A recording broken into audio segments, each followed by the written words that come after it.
হরে কৃষ্ণ। আমি একজন অ্যাডিক্ট। আমি একটা নেশা মুক্তির সঙ্গে সংস্থার সঙ্গে জড়িয়ে আছি নিজেকে ভালো রাখার স্বার্থে।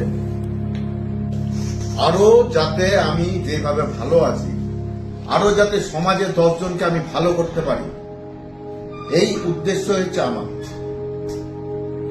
তো বিষয়টা হচ্ছে কিছু মানুষ সমালোচনা, প্রত্যেক পাড়া হোক যেখানে হোক, প্রত্যেকটা একটা মানুষের নেচারই তাকে সমালোচনা করা। তো তাদের পাঠটা পুরোপুরি আলাদা। ওদের মানে সমালোচনাটাই হচ্ছে মেন। তো সমালোচনা তারই হয় যে কিছু ভালো কাজ করে। তো বিষয়টা হচ্ছে এটাই যে সমালোচনাটা শুনছে কে।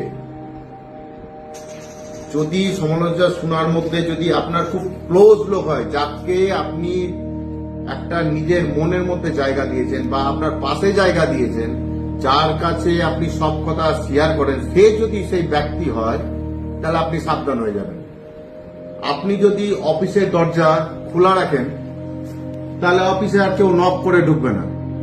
আপনি যদি সবার জন্য মনের দরজা খুলে দেন, তাহলে কিন্তু লোকের দোষ না, এটা আপনার দোষ। তো বিষয়টা আপনার আশপাশের লোক আপনার প্রচুর যাচ করে রাখা উচিত। এতে আপনার ভালো হবে। আর আমার ক্ষেত্রেও সেম জিনিস। যেরকম বাগানে আগাছা বাগান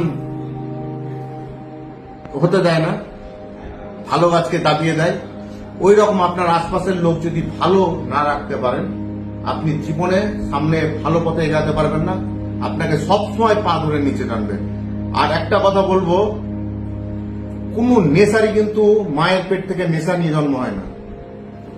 তো কাউরির কিছু একটা বিষয় থাকে, তাতে অ্যাডিক্ট তৈরি হয়। কিন্তু প্রত্যেকটা অ্যাডিক্ট বলতে খারাপ না, কিছু পরিস্থিতিতেও অ্যাডিক্ট হয়ে যায়।